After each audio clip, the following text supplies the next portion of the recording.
सभी दर्शकों को Radhe Radhe. Welcome to my channel Sanatan Bhakti Parivar. आज एक ऐसा प्रश्न आया है कि इतना गूढ़ प्रश्न है कि आप अगर वो हर हिंदू को सुनना चाहिए, हर सनातनी को सुनना चाहिए। तो हम आप सभी लोगों से निवेदन करना चाहते हैं आज की वीडियो आप जरूर देखें। पहले आप प्रश्न सुनिए। राधे श्याम जी के द्वारा प्रश्न आया है, गुरुजी अगर एकादशी का व्रत किसी कारण छूट गया है तो कैसे शुरू करें और कब से शुरू करें, गुरुजी कृपया करके बताइए। देखिए प्रश्न कितना सुंदर है। तो हम आप सभी लोगों से कहना चाहेंगे अभी महाराज जी के द्वारा बताया गया सब करें, और जैसे महाराज जी बताएं कैसे शुरू करें व्रत वैसे ही शुरू करें। वसुदेवं सुतं देवं कंसचाणूरमर्दनं देवकी परमानंदं कृष्णं वंदे जगद्गुरुं। ओम श्री राधा कृष्णाभ्याम नमः। आप सभी का इस वीडियो में बहुत बहुत हार्दिक स्वागत है। बहुत ही अच्छा प्रश्न आया है। एकादशी का व्रत किसी कारण छूट गया हो तो हम कैसे उसको प्रारंभ करें। मैं भी इस विषय पर चर्चा करना चाहता था, तब तक ये प्रश्न भी आ गया।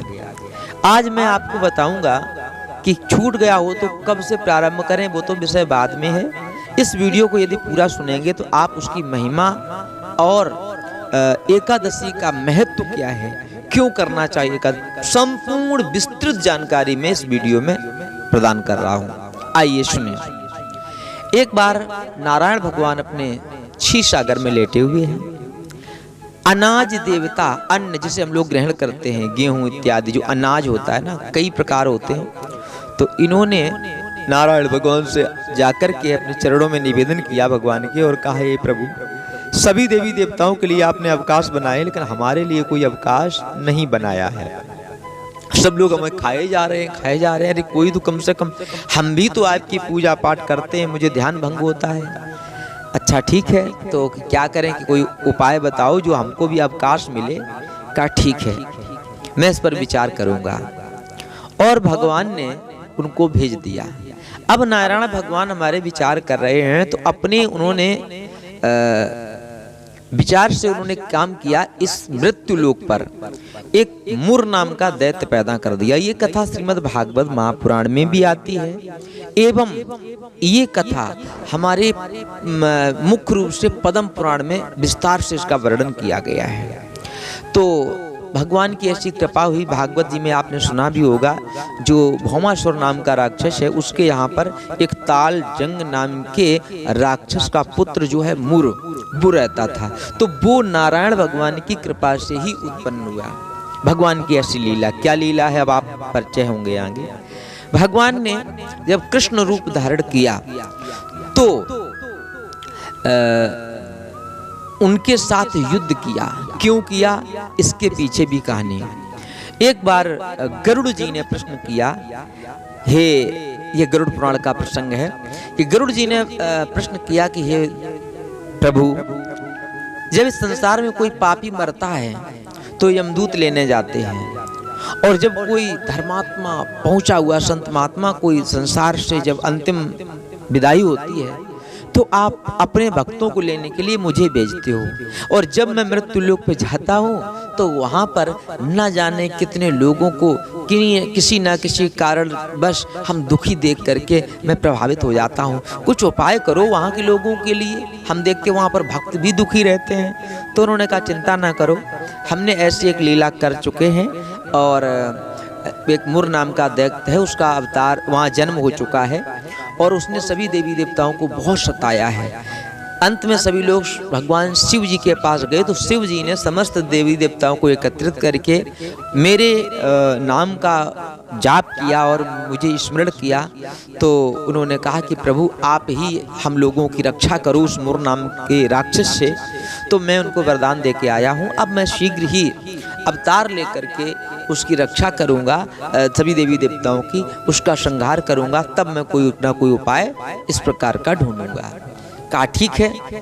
तो भगवान जब श्री कृष्णावतार में आए तो जब 8 विवाह हो चुके थे और 16,100 विवाह की घटना आती है। तो आपने सुना होगा भौमासुर के यहाँ से जब लेने गए थे तो सबसे पहले वहीं युद्ध हुआ था। अच्छा, अब मैं पुराणों की यदि बात करूं तो श्रीमद् भागवत महापुराण क्या है? बोले समस्त पुराणों का निचोड़ है एक ही ग्रंथ में। अगर इसकी विस्तृत जानकारी चाहिए तो फिर अलग अलग, जैसे स्कंद पुराण है, अग्नि पुराण है, नारद पुराण है, ब्रह्मवैवर्त पुराण है ना, पद्म पुराण है, तो इनमें जाना पड़ेगा। तो पद्म पुराण में इस कथा को विस्तार से दिया गया है। अब आप सुने उसको।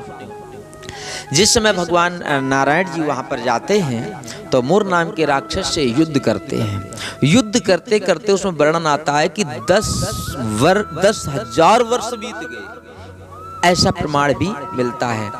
तो अंत में मुर नाम का दैत्य पराजित हो गया। भगवान चाहते तुरंत मार सकते थे, लेकिन न, उनको ऐसी लीला करनी थी।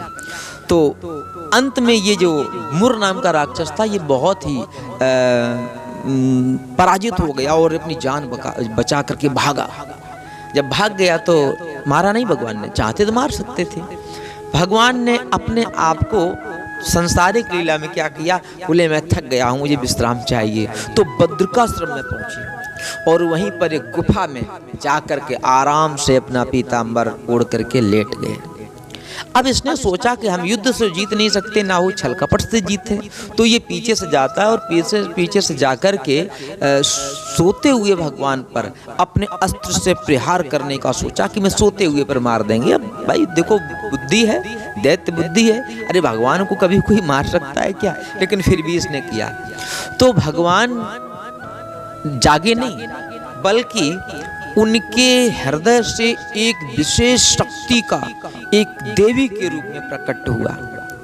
और वो दिन था, महीने का 2 पक्ष होते हैं, तो 11वां दिन था, यानी कि एकादश, 1 और 10 बराबर 11। ठीक है, तो एकादश एक देवी का प्रकट हुआ, उसका नाम था करुणा शक्ति। भगवान की करुणा जो भक्तों के प्रति, गरुड़ जी के पूछने से जो करुणा उत्पन्न हुई थी, उस करुणा शक्ति का प्रकट हुआ। और उसने उस मुर नाम के राक्षस का वध करने के लिए सोची तो हुंकार भरी। तो पद्म पुराण में प्राण मिलता है कि जैसे हुंकार भरने में हूँ शब्द आया, हूँ, उतने में ही उस दैत्य का संहार हो गया। अब कल्पना करिएगा आप, यदि भगवान, क्या उसको मार नहीं सकते थे? जब भगवान की शक्ति की हुंकार से वो मर गया। लेकिन भगवान की लीला नहीं कहते हैं, राम अनंत अनंत गुण, अमित कथा विस्तार, सुन आचर्य न मान्यो जिनके विमल विचार। तो आइए उसके उपरांत क्या हुआ? उस करुणा शक्ति ने निवेदन किया। भगवान जाग के पूछा, भाई आप कौन हो? बोले मैं आपकी रक्षा के लिए प्रकट हुई, आपके ही हृदय से प्रकट हुई हूँ और इसका संहार किया है। नारायण भगवान बोले मैं आपसे बड़ा प्रसन्न हूँ, आप वरदान मांगो। बोले महाराज आपके जो दिव्य शरीर से प्रकट हुआ तो वरदान की आवश्यकता? बोले नहीं, जो भी संसार में इस भौतिक शरीर को धारण करता है और मैं प्रसन्न हो जाता हूँ तो वरदान देता ही देता हूँ, वरदान मांगो। उन्होंने कहा ठीक है, अगर देना है तो मुझे 1 नहीं 2 वरदान दीजिए। बोले क्या? तो उन्होंने वरदान सुनना। बोले पहला वरदान मुझे दीजिए कि भक्तों की जो भक्ति है उसका मैं पोषण कर सकूं, यानी कि भक्तों के हृदय में भक्ति जो करने वाले हैं उनको और बढ़ावा दे सकें। भगवान ने कहा तथास्तु। और कहा, बोले एक वरदान और चाहिए कि मैं समस्त तीर्थों में निवास करूं। कहा ठीक, ये भी होगा। और इतना कह करके भगवान ने वो अंतर्ध्यान हो गई। अंतर्ध्यान होने से पूर्व एक बात और कही। बोले आज से आपका नाम करुणा शक्ति नहीं होगा, एक नाम मैं भी दे रहा हूँ। क्या? बोले आज एकादशी है, मतलब 11वां दिन है पक्ष का, इसलिए आज से नाम आपका होगा एकादशी। और कहा कि महाराज आपने मेरा नामकरण संस्कार तो कर दिया और मैं क्या करूं? बोले बस अब आप रहो अपने धाम में और मैं फिर आपको बताऊंगा। कहा ठीक है। और अंतर्ध्यान होती है। इधर अब क्योंकि पोषण का वरदान मिला है। तो जगह जगह जगह जो भगवान की भक्ति ये प्रचार फैला, तो जो भगवान की भक्ति करने वाले भक्त थे, जो नाम संकीर्तन करते थे, तो उनको और सहायता मिलती थी और लोग एकादशी के दिन ही ज़्यादा करने लगे। तो होता क्या है, जो एकादशी का उपवास व्रत इत्यादि करता है तो उनके पीढ़ियां जो नरक में पड़ी हैं वो भी तर जाती हैं। इधर धीरे धीरे नरक जो था वो खाली होने लगा, यमराज की जो राजधानी है वो खाली होने लगी। जब खाली होने लगी तो हुआ क्या, उन्होंने पाप पुरुष को बुलाया और क्लास ली है, आज के भाषा में कह दो मतलब डांटा। बोले तुम क्या करते रहते हो संसार में, लोग पाप ही नहीं करते हैं, अब पाप करें तो हमारा नरक कुंड भरे, हम भी तो भगवान के बनाए हुए। बोले महाराज यही तो मैं सोचता हूँ, तो क्या करें। तो यमराज और पाप पुरुष दोनों लोग नारायण भगवान के पास पहुंचे। बोले महाराज क्या कर दिया है, सब लोग आपके स्वर्ग में जा रहे हैं, हमारे तो नरक कुंड खाली हुआ जा रहा है, आपके द्वारा हम बनाए गए हैं, तो हमको भी तो कुछ ख्याल रखो। कहा ठीक है, मैं उसके लिए उपाय करूंगा। सुनो कि तुम एकादशी के दिन तुम अनाज में प्रवेश हो जाओ। अभी क्यों कहा, याद करो मैंने शुरुआत में क्या बताया था। मैंने शुरुआत में बताया था कि एक बार अनाज गया साकार रूप धारण करके, बोले मुझे सब खाए जा रहे, मुझे अवकाश। तो उन्होंने कहा कि तुम एकादशी के दिन अनाज में प्रवेश कर जाओ और जो भी खाएगा वो पाप ही खाएगा, क्योंकि तुम्हारा उसमें वास हो जाएगा। वो जितने पुण्य कर्म किए होंगे वो सब उसके नष्ट होते रहेंगे, और जब पाप खाएगा तो निश्चित रूप से वो नरक का गामी बनेगा। इसलिए एकादशी पर, अच्छा ये बात भक्तों को पता लगी तो भक्तों ने कहा हम तो जैसा भगवान कह रहे थे हम भी करेंगे, हम एकादशी के दिन अनाज ग्रहण करेंगे ही नहीं।